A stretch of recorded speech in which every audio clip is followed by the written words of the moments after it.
Bien-aimés, nous nous retrouvons encore ensemble pour parler de la discipline à l'exemple de la vie de Daniel. Une chose que j'aime avec Daniel, c'est que c'était un petit garçon. La Bible dit dans le chapitre 1er, il est venu en Babylone, il était encore trop jeune. Mais une chose qu'il avait gardée de là où il venait, c'était les lois qu'on lui avait enseignées. Les lois venaient de qui? Les lois venaient de Dieu. Il n'avait pas oublié les commandements. Petite parenthèse avant d'avancer. Les parents, j'aimerais m'adresser à un parent. Enseigne à ton enfant la voie qu'il doit suivre pendant qu'il est encore petit. Parce que lorsqu'il sera grand, il ne pourra jamais s'en détourner. Ça, c'est Proverbe 26. Lorsqu'un enfant est encore petit, enseigne-lui la parole de Dieu. Investis en lui la parole de Dieu. Parce que tu ne connais pas, cette parole pourra engendrer quoi demain. Une chose que j'aime avec Daniel, c'est que ses parents lui avaient bombé de la parole de Dieu.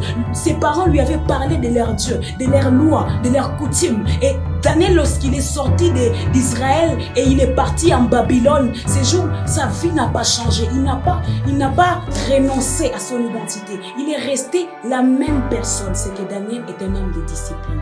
C'est vrai que la discipline, la première caractéristique de la discipline, ou devrais-je dire, la première conséquence de la discipline, c'est que ça te fait d'abord du mal.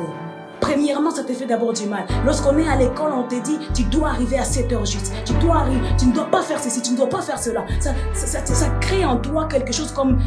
Parfois, dans les jeunes, ça crée un peu comme de la rébellion. On voudrait toujours faire le contraire de ce qu'on nous demande. Parce que la discipline, on a l'impression qu'elle ne vient que pour nous détruire. Mais en réalité, la discipline est là pour faire de toi, pour te tailler, afin que tu sois conforme au plan de Dieu. Une chose que tu dois savoir avec la discipline, c'est que la discipline te permet encore de faire un pas en avant. Un pas après un pas. Plus tu mènes une vie de discipline, tu mènes une vie des interdits et des permis, cette vie-là te permettra de canaliser la présence de canaliser la parole de Dieu dans ta vie et de la maintenir ferme dans ta vie. Une chose que moi j'ai compris avec Daniel, c'est que Daniel, lorsque le roi lui présente des mets qui ne sont pas conformes à ce qu'on lui avait appris de là où il venait, il dit non, moi je ne peux pas prendre ça.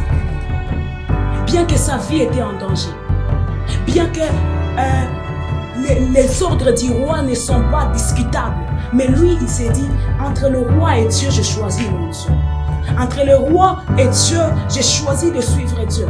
Et une chose que nous devons savoir, c'est que après cela, après cette vie de discipline, la Bible est en train de témoigner que Daniel et ses compagnons étaient bien plus, je peux dire, bien plus intelligents et sages que tous ceux qui se trouvaient en Babylone. Lorsque le roi avait besoin de questions, avait besoin de réponses pour ses projets, pour, je sais pas, ses obstacles, il consultait toujours Daniel et ses compagnons. Pourquoi? Parce qu'ils avaient quelque chose que les autres ne pouvaient pas avoir. Ils avaient quelque chose que les autres ne pouvaient pas voir.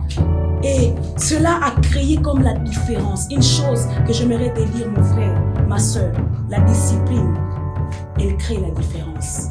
La discipline, elle ne te laissera pas comme tu es aujourd'hui. Aujourd'hui, tu te vois peut-être, tu es dans notre ville, on dit, tu es Yuma, qui n'est pas à la mode. Donc toi, tu es toujours derrière. Mais une chose que tu dois savoir, c'est que notre Dieu, oui, aujourd'hui, on te dit que tu es derrière. Il fera de toi le premier. Parce que la Bible dit, les premiers seront les derniers. Ceux qui sont sortis là derrière seront les premiers. Avec Jésus, c'est comme ça. Avec Jésus, si tu ne connais pas ce que tu veux, si tu ne sais pas ce que tu as à faire, il te sera difficile d'avancer. Si toi, tu fais tout et rien à la fois, tu ne pourras jamais aller loin. Parce que la vie de Dieu implique ou impose des disciplines, impose des sacrifices, impose des restrictions. Et si tu ne sais pas faire cela, si tu ne peux pas faire cela, il te sera difficile de marcher avec Dieu. Même Jésus avait ses disciplines, même Jésus avait ses restrictions. Même, regardez bien, lorsque Dieu voulait consacrer une personne, il donnait d'abord la discipline. Avec Samson, il a dit à la mère, tu ne prendras pas de la corde. Cet enfant ne sera jamais coiffé. Et toi, quelle est ta discipline? dans ta vie spirituelle, quelle est ta discipline? Ou tu fais partie de ces chrétiens qui, lorsqu'ils sont au milieu des autres, ils ne peuvent pas s'autoproclamer chrétiens. Ou tu fais partie de ces chrétiens où, lorsque tu es au milieu des autres, tu te caches dans les païens. Non. Ayons nos disciplines, que l'on nous respecte. On sait, je ne peux pas m'approcher de Keren parce que je sais, même si je lui dis ceci, elle ne pourra jamais accepter. Que les gens puissent comprendre que, bon, ce genre de choses, la personne en question ne peut même pas m'écouter. Pourquoi? Parce que tu t'es posé des disciplines.